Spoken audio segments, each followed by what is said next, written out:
చెప్పు మళ్ళీ బాహుబలి ఎపిక్ ఎట్లా అనిపించింది? మస్తు అనిపించింది అన్న. 10 ఏళ్ళ తర్వాత బాహుబలి 1, 8 ఏళ్ళ తర్వాత బాహుబలి 2, ఈ రెండు కలిపి 3 hours 45 minutes అంటే ఫస్ట్ నాకు కొంచెం భయం వేసింది. ఎందుకంటే బాహుబలి ఆ ఫ్రాంచైజ్ అనేది మన లైఫ్ కాకపోయినా మనం చూసిన సినిమాలో చాలా ఓ పెద్ద పాత్ర పోషించినాయి ఆ రెండు కలిపి. అలాంటిది ఎక్కడ ఎసెన్స్ పోతుందని భయం వేసింది. కానీ ఆ 3 hours 45 minutes స్టోరీ ఇంటాక్ట్ ఉంది. కొన్ని మనకు అప్పట్లోనే బోర్ కొట్టిన సీన్లు లేదా ప్రాబ్లమాటిక్ అనిపించిన సీన్లు తీసేసిర్రు, కొన్ని పాటలు పోయినాయి, అది కొంచెం ఎట్లా అనిపించింది. కానీ తన ఓవరాల్ ఎక్స్పీరియన్స్ మాత్రం అదే. దానిపైగా సుదర్శన్ 35mm. నీకు ఎట్లా అనిపించింది థియేటర్ ఎక్స్పీరియన్స్ సుదర్శన్ 35mm లో? అయితే నేను బాహుబలి 1 థియేటర్లో చూడలే, అప్పుడు 2 చూసిన. అప్పటికి ఇప్పటికి నాకు చాలా ఇది అనిపించింది. అంటే ఇక్కడ ఎక్కువ మాస్ ఆడియన్స్ రావడం, అంటే రిలీజ్కి ఇంకా ఫ్యాన్స్ ఎక్కువ వస్తారు కదా, సో ఫ్యాన్స్ మధ్యలో చూడడం. అసలు 4 hours సినిమా, ఎప్పుడు 4 hours థియేటర్లో సినిమా ఏ సినిమా చూడలేదు. మన అన్ని 2 hours 2.5 hours ఉంది. 4 hours గిట మనం ఏమంటారు ఎంత ఇంట్రెస్ట్ అనిపించింది అంటే అసలు ఇక్కడ బోర్ కొట్టలేదు. సీన్స్ గిట మంచి ఎడిటింగ్ చేసింది రాజమౌళి గిట, 2 సినిమాలు కలిపి పర్ఫెక్ట్ ఎడిటింగ్ చేసింది, మస్తు అనిపించింది. అసలు యాడ్ ఆన్ సీన్స్ అయితే ఆ సీన్ ఎలివేషన్ సీన్ అది అసలు ఉద్యోగం అయిపోయింది ఆ సీన్, అంతే ఇంకా ఒక పచ్చిగా చెప్పేసేయాలంట అసలు. అయితే అది మనకి బాహుబలి 1 చూసినప్పుడు ఆల్రెడీ ఆ సీన్ మస్తు అనిపిస్తుంది. అదే శివుడు మహేష్మతి ఎంటర్ అయ్యేటప్పుడు నిప్పులే శ్వాసగా సాగుతూ దానికి మళ్ళా నాసర్ అదే అంటే ఏమంటారు పంచభూతాల నుంచి, అంటే నీళ్ళలోంచి వస్తున్నాయి, నీళ్ళలోంచి రావడము, మట్టిలో కొట్టుకోపోయినా అంటే మట్టిలోంచి రావడము, మంటలో కాలిపోయినా మంటలోంచి రావడం, అన్ని సడన్ గా నిప్పులే సాంగ్ స్టార్ట్ అవుతుంది. ఎలివేషన్ అయితే అది తోపు అనిపించింది అసలు సినిమా ఓవరాల్ గా. నిజంగా బెస్ట్ రిలీజ్, నేను వెళ్ళిన బెస్ట్ రిలీజ్ ఇది. ఓకే, నీకు ఇంకా బాహుబలి 1 వార్ సీన్ ఏమైనా కట్ చేసినట్టు అనిపించిందా లేదా అట్లనే? ఇప్పుడు బాహుబలి 1 వార్ సీక్వెన్స్ అనేది అన్నిటికన్నా ఇంపార్టెంట్. అవును, ఇప్పుడు ముందు తెలుగు సినిమాలు అసలు లేనిది, అది ఎట్లా అనిపించింది? ఏమైనా కట్ చేసినట్టు అనిపించిందా? కట్ చేసినట్టు అంటే ఏమనిపించలే. ఓకే, అది ఎక్కడైతే ఇంపార్టెంట్ సీన్స్ ఉన్నాయో అన్నీ యాడ్ చేసిండు. ఓకే, వార్ సీన్స్ కాకుండా అబౌట్ తమన్నా బాహుబలి అది వాళ్ళ రొమాన్స్ కొంచెం అంతా కట్ చేసింది. దాని మీద నీ ఒపీనియన్ ఏమంటావు? ఉంటే బాగుండు అంటున్నా, లేదు అది కొంచెం బోరింగ్గా అనిపిస్తుంది. అది పర్లేదు. నాకు ఆ మొత్తం ఆ సెగ్మెంట్ లో దీవరా సాంగ్ మస్తు ఇష్టము, దాన్ని ఏం చేయలే. దాని తర్వాత ఓకే నరేట్ చేసింది కదా రాజమౌళి, నరేట్ చేసి అయిపోగొట్టేసిండు. కొంతమంది ఫ్యాన్స్ కేవలం పచ్చబొట్టు సాంగ్ చాలా మందికి ఇష్టం, ఆ సాంగ్ ని తీసేసిండు. Manohari song one of the best item songs లెక్కలు తీసుకుంటే, దాన్ని ఎంజాయ్ చేయాలని మస్తు మంది రిలీజ్ వచ్చింది. వాళ్ళకి పచ్చబొట్టేసిన అయితే నేను ఏమంటా అంటే అది ఇప్పుడు ఉన్నా లేకపోయినా స్టోరీకి అంత ఇబ్బంది ఏం కాదు. ఎందుకంటే వాళ్ళిద్దరు అందరికి తెలుసు, మళ్ళీ స్టోరీ అందరికి తెలుసు. అందరు ఏం ఇక్కడ వచ్చేది దేనికి వస్తారు, నాకు నచ్చిన సీన్స్ నేను మళ్ళీ థియేటర్లో చూడాలనుకుని వస్తారు కదా. ఇప్పుడు స్టోరీ గురించి అని కాదు. సో వాళ్ళకి ఏమంటారు, మనోహరి సాంగ్ ఎంజాయ్ చేయాలని చాలా మందికి అనిపించవచ్చు, ఆ సాంగే తీసేసింది. మనోహరి నాకు కూడా కొంచెం అనిపించింది, ఒక 1 minute పెట్టినా బాగుంది, 1 minute పెట్టినా బాగుంది అనిపించింది. అంటే ఆ ట్రాన్సిషన్ ఉంటుంది కదా. ఇప్పుడు వాళ్ళు ఇద్దరు పెద్దగా అవుతారు, బాహుబలి ఇంకా బల్లాలదేవ్ పెద్దగా అయిన తర్వాత అదే మధ్యలో ఒక స్పై వచ్చి సీక్రెట్ తీసుకుని బయటకు వెళ్తాడు, వెంటనే కట్ చేసేసి వాడు ఎంట పడతారు ఇద్దరు. మధ్యలో మనోహరి సాంగ్ వస్తుంది, చాలా ఇంపార్టెంట్, అది మంచిగా అనిపిస్తుంది. అది తీసేసిరు ఇక కొంచెం మళ్ళా స్టోరీ మూవీ కొంచెం ఇలా స్లో వెళ్తున్నప్పుడు వస్తుంది ఆ సాంగ్. అవును, అదొకటి అనిపించింది.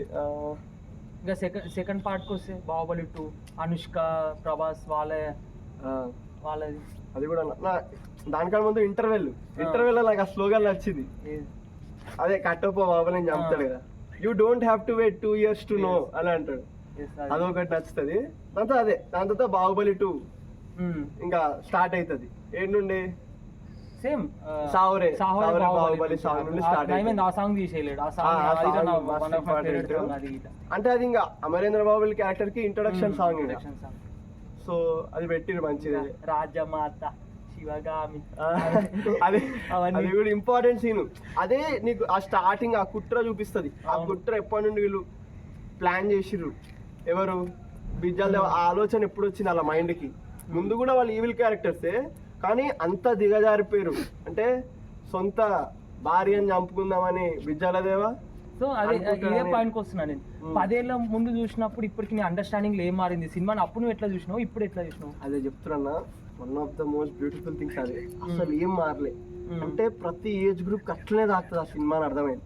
కొంచెం కొన్ని రియలైజ్ ఏంటంటే అప్పుడు ప్రభాస్ ని చూసి అవును. కొంచెం ఎక్కువ ఎగురుతుండే. ఇప్పుడు ఏంటంటే కొంచెం ఉమెన్ క్యారెక్టర్స్ వాళ్ళ ఇంపార్టెన్స్ తెలిసింది.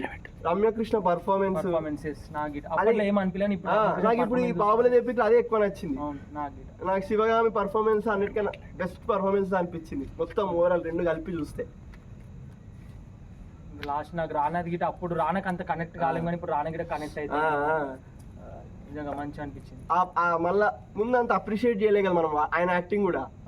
హీరో హీరో హీరో అనే ఎక్కువ వెళ్తుండే. అంటే అప్పుడు మనకు వేగ్ ఐడియా ఉంది విలన్ ఇంత పవర్ఫుల్ ఉన్నాడు కాబట్టి హీరో లేస్తున్నాను అది తెలుసు. కానీ ఆ షేడ్స్ అదే ఇప్పుడు శివగామి అన్ని ఇట్లా కొంచెం బాధపడుతుంది కదా, ఈయనకి నా సొంత కొడుకు రాజ్యం ఇవ్వలేదని వేరే ఇచ్చి చేయాలని చూస్తుంది కదా విల్లు అలాంటివి. అప్పుడు ఆ సీన్ తర్వాత వెంటనే ఇట్లా ఫేస్ మారుతుంది కదా. అది మనం ఎక్కువ కనెక్ట్ అవుతాం. ఇంకోటి మ్యూజిక్ కదా, మెయిన్ మ్యూజిక్ ఏమనిపించింది అప్పుడు చూసినప్పుడు. మ్యూజిక్ ఓకే, మ్యూజిక్ వల్ల అంత రిచ్ ఎక్స్పీరియన్స్. కానీ ఈ 10 ఏళ్ల ఓఎస్టీలు సౌండ్ ట్రాక్స్ ఇవన్నీ 100 సార్లు విన్నాము. అవన్నీ తెలిసి నాకైతే ప్రతి సౌండ్ ట్రాక్ ప్లే అయ్యేటప్పుడు దాని పేరు గుర్తు వస్తుంది అన్నిసార్లు విన్నా యూట్యూబ్లో. సో నీకు అట్లా ఏమైనా అనిపించింది ఆ సౌండ్ మీద ఎక్కువ ఏమైనా ఫోకస్ చేసినా ఒట్టి విజువల్ కాకుండా? సౌండ్ మీద అంటే నాకు బీజిఎం చాలా ఇష్టం బాహుబలిది. నేను చాలా సార్లు సాంగ్స్ పెట్టుకొని వినేటోని. ఎప్పుడు బోర్ వచ్చినా నేను గో టు మూవీ అంటే నాకు బాహుబలి ఉంటుండే చాలా సార్లు. ఎప్పుడైనా నాకు బోర్ అనిపించిన కొంచెం ఇట్లా లోలో ఉన్నప్పుడు ఇట్లా. సో నాకు మ్యూజిక్ చాలా ఇష్టం. ఇంకా ఓవరాల్గా గిట్ట నాకు చెప్పిన అప్పుడు నేను ఫస్ట్ టైం చూసినప్పుడు ఎక్కువ హీరోకే కనెక్ట్ అయి ఉండేటోని. ఒక హీరో వే ఆఫ్ లైన్ చూస్తుండే నేను, ఆయన పర్సెప్షన్ అనేది చూస్తుండే. బట్ ఇప్పుడు అలా కాకుండా రమ్యకృష్ణ అది గిట్ట చాలా కనెక్ట్ అయినాం. ఓకే రమ్యకృష్ణ ఆమె గిట్ట ఫేస్ ఎక్స్ప్రెషన్స్ ఎట్లా మారుస్తుంది ఒక్కొక్క సీన్కి. మనం ఒక ఫస్ట్ సీన్ చూసాం, ఎమ్మడి చంపేసి వచ్చి ఎమ్మడి మళ్ళీ పిల్లలకి వాళ్ళకి ఫీడ్ చేసేటప్పుడు ఆమె ఒక తల్లి లెక్క బిహేవ్ చేస్తుంది. సో ఆ ట్రాన్సిషన్ ఎట్లుంటుంది ఆమెది, ఒకటేసారి ఒక మంచి అగ్రెసివ్ నుంచి ఒక మదర్గా ఎట్లా మారిపోతుంది అనేది అది గిట్ట మస్తు అనిపించింది. సో ఓవరాల్ గిట్ట మస్తు అనిపించింది, తోపు ఎక్స్పీరియన్స్ అయితే. ఈ కుంతల రాజ్యం అది ఉంటుంది ఆ సీక్వెన్స్ అంతా, అది ఎట్లా అనిపిస్తుంది మనకి కట్ చేసినట్టు అనిపిస్తా. కన్నాని చూపించిన సాంగ్ అయితే తీసేసి అది కొంచెం చాలా మంది అది కూడా డిసప్పాయింట్ అయ్యారు కొంతమంది. నీకు ఎట్లా అనిపించింది? నాకు అది కొంచెం నాకు సినిమాలో అది కొంచెం బోరింగ్ పార్ట్ నాకేమంత అనిపించింది. సో దాని మీద అయితే నాకు ఏమనిపించలేదు, ఓకే యాక్సెప్టెడ్ అనిపించింది నాకైతే. ఓకే. సో ఓవరాల్ ఇప్పుడు ఎప్పుడైతే ఆ ప్రామిస్ బ్రీచ్ అవుతుంది కదా, ఎప్పుడైతే రమ్యకృష్ణ బల్లాల దేవుడికి చేసే ప్రామిస్ అదంతా అది ఉంటది కదా, ఆ కాన్ఫ్లిక్ట్ నుండి సినిమా ఎట్లా అనిపించింది? ఎట్లా అంటే అదే మన మెయిన్ కింగ్డమ్ హాల్లో ఇంకా తప్పు చేసినావు అంటాడు కదా బాహుబలి. అర్థమైంది. సో అది అప్పుడు హీరో డెసిషన్ తీసుకోక ముందు వాళ్ళ అమ్మ చెప్పింది మనం చూపిస్తారు చిన్నప్పుడు, ధర్మంని పాటించాలి ఎవరు వచ్చినా. సో మనకు అక్కడ నుంచి అర్థమవుతుంది ఏమని, మదర్ నేర్పించిన టీచింగ్స్ నుంచే తను ఎంత చేస్తున్నాని.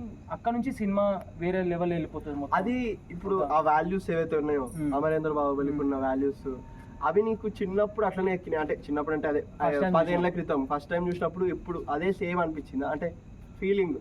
ఇప్పుడు ఇన్ని చూసినాం 10 ఏళ్ళలో కొంచెం లైఫ్ ఇంకా కొంచెం స్ట్రాంగ్ గా కలిగినాయి అవి, ఇంకా కొంచెం స్ట్రాంగ్ అనిపించినాయి. అప్పట్లో మనకి 10 ఏళ్ల ముందు ఓకే ధర్మం నిలబడ్డాడు, మంచి దానికి నిలబడ్డాడు అన్న సెన్స్ వచ్చినాం. కానీ ఇప్పుడు అట్లా కాదు, నిజంగా అవి ఎంత ఇంపార్టెంట్ దానికి నిలబడడం. దానికి నిలబడితే ఎప్పటికైనా సరే నీకు మంచి జరుగుతుంది ఇన్ సెన్స్ లా. నువ్వు ఏందో మన ఒకటి ఉంటుంది కదా, కర్మ చెయ్యి అంతేగాని ఫలితం ఆశించకన్న సెన్స్ లా అది బాగా చూపించిండు హీరో. ఎప్పుడు గిటా సరే ఈవెన్ మదర్కి అగెన్స్ట్ అయినా అన్నిటికి అగెన్స్ట్ అయితే, ఎందుకంటే తను నమ్మిన దానికి స్టిక్ అయి ఉంటాడు. సో అది లేట్ అవ్వచ్చు కానీ పక్క తనకి ఫలితం జరుగుతుంది అనేది ఆ కాన్సెప్ట్ బాగా చూపించింది లాస్ట్ వరకు, మంచి అనిపించింది. ఈ ప్రీ క్లైమాక్స్ ఇవి కూడా ఏమంతా కట్ చేసినట్టు అనిపించలేదు, పర్ఫెక్ట్ అసలు మంచిగా స్టోరీ. ఒక్క సాంగ్ మనవరి సాంగ్ ఒక్కటి కొంచెం ఇలా అనిపించింది. ఓవరాల్ ప్రాబ్లం మనవరి సాంగ్ ఒక్కటి అది ఒక్కటి నేను కొంచెం డిసప్పాయింట్. లేకుంటే నాకైతే ఇంకా మిగతా అన్ని సూపర్. ఓకే, ఇంకా నువ్వు ఫైనల్ ఏం చెప్పాలనుకుంటున్నా? అంతే అన్న, అసలు ఆ 2 మూవీలు 100 సార్లు చూస్తాం థియేటర్లో, ఒక 2-3 సార్లు. తర్వాత మా టీవీలో ఎన్ని సార్లు వస్తాయి అన్ని సార్లు. ఇట్లా బాహుబలి 1 2కి వేస్తాడు, బాహుబలి 2 6 PM కి వేసేది మళ్ళీ, లేదా బాహుబలి 1 6 PM కి వేసేది, బాహుబలి 2 9 PM కి వేసేది. అట్లా ఎన్నో సార్లు చూసిన అదే ప్యాటర్న్ లా. కానీ నాకు అసలు ఇంత కూడా ఎక్స్పీరియన్స్ ఏం డైల్యూట్ అయినట్టు అనిపించలేదు. అన్ని సార్లు చూసి మళ్ళీ ఆ క్రౌడ్ కూడా అప్పుడప్పుడు కొంచెం చెప్తాను నేను ఇది రిలీజ్ల గురించి, కొంచెం పిచ్చిలేస్తుంది. అంటే ఊరికే అస్తమానం లేచి అక్కడ పోయి అంటే అన్ని చేస్తారు, ఉట్టి పాటలకు కాకుండా ఇక అన్నిటికీ మరీ కొంచెం ఫెనటిక్స్ లా చేస్తే సరే ఎవరి ఇష్టం ఆడదు, కానీ కొంచెం నాకు ఎట్లా అయిపోయింది అంటే ఇబ్బంది అయింది. కానీ అది పార్ట్ ఆఫ్ రిలీజ్ ఎక్స్పీరియన్స్. అట్లా ఇంకా నీకు మరి అన్ని కావాలంటే కాదు, అట్లా నాకు అది మంచిగా అనిపించింది.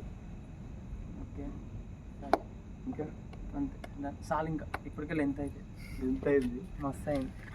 కొంచెం